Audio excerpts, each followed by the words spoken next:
Eugenie Stage. Thank you, Mr Chair. Well, in this brief call on the estimates for vote environment, I'd like to continue from the previous speaker and talk about state of the environment reporting, because this national government has failed to implement its election promise to put in place independent state of the environment reporting. That was promised by the former minister in about 2011, or before that in the manifesto. The minister told the Local Government and Environment Select Committee that she preferred indicative reporting in the meantime rather than consolidated reporting. So that means we only get the information in dribs and drabs. But this week we've got two quite significant indicator reports: the Suitability for Swimming report and the River Condition report from MFE. Certainly the government and federated farmers are spinning these MFE reports to try and hide the seriousness of our water crisis. The first of the reports on swimming suitability shows that 61% of the monitored sites on rivers are unsafe for swimming. In the House yesterday, the minister tried to argue that it was safe to swim in rivers which were graded fair. The minister might want to swim there. I certainly wouldn't, because in relation to those sites with a fair grading, her ministry notes, and I quote, the presence of significant sources of faecal contamination. And the ministry encourages people to avoid swimming there during or after rain or when the water's discoloured. So for anyone who has swum in a waterway that's contaminated with faeces, whether human or bovine, it's a very unpleasant experience to get sick, and I certainly wouldn't want to swim there, even if the minister does. Mr Chair, within a generation, we are losing the right to be able to swim in our local river or stream without the fear of getting sick. We have a freshwater crisis on our hands, and what the national government is doing is going to make that worse. That's because it's opposed to smart regulation, it's gutting the Resource Management Act of the environmental principles, it's not putting a resource rental on the commercial use of water, and it's subsidising irrigation.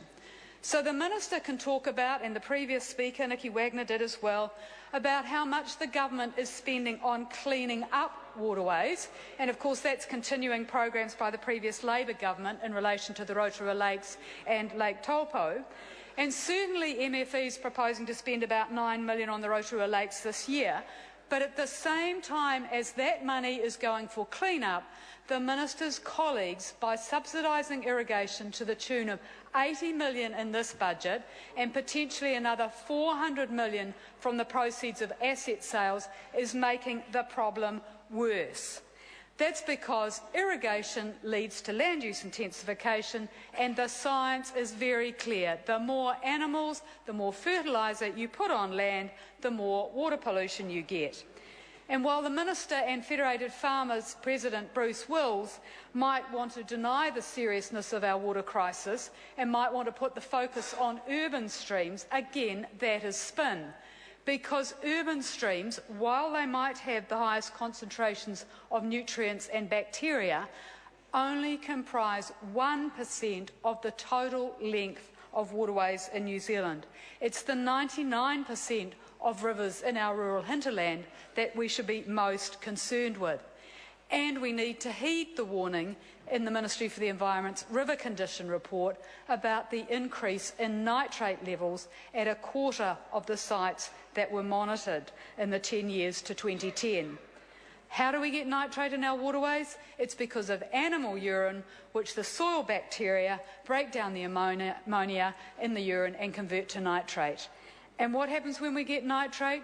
We have the Medical Officer of Health in Canterbury, for example, issuing warnings about the increasing levels of nitrate in Canterbury aquifers and talking about that putting newborn babies at risk because of blue baby syndrome and the ability, the effect that nitrate has in compromising uptake of oxygen.